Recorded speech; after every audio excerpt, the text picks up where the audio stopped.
हर हर महादेव। जय बाबा विद्यनाथ। रुद्राभिषेक यानी भगवान शंकर के ऊपर जो अभिषेक किया जाता है, चाहे वह दुग्ध से हो चाहे वह जल से हो, इसे ही हम रुद्राभिषेक कहते हैं।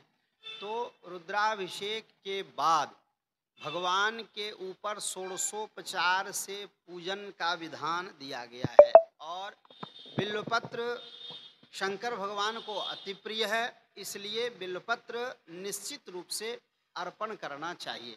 अब 108 की संख्या में ही बेलपत्र अर्पण करना चाहिए, जिसमें कि 108 बेलपत्र में राम राम लिखा हो। तीनों पत्ते में, तीनों दल में यदि आप राम राम लिख करके 108 बेलपत्र भगवान को अर्पण करते हैं तो आपकी पूजा पूर्ण मानी जाती है। 108 ही क्यों, इस विषय में है। 108 जो है, सबसे पहली बात है कि ये 1 0 और 8, ये तीन जो है 8 और 1 9 यानी पूर्ण संख्या है।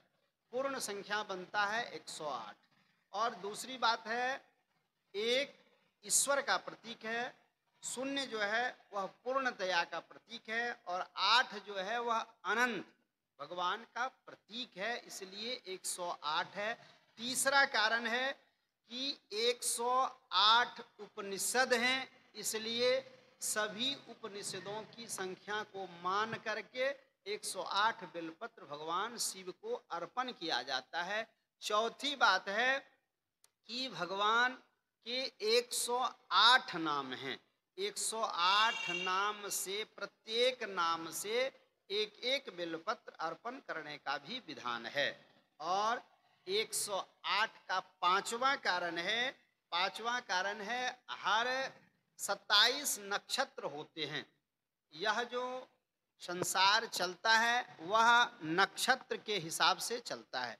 तो नक्षत्र 27 हैं, इसको चतुर्गुण करने से 108 की संख्या होती है। जितनी भी संख्या है वह पूर्ण संख्या 108 होता है। इसलिए माला में भी 108 दाना ही रहता है। 27 नक्षत्र को 4 से गुना करने पर 108 होता है। इसलिए शंकर भगवान को हर तरह से 108 की संख्या अति प्रिय है, इसलिए 108 बेलपत्र भगवान को अर्पण किया जाता है।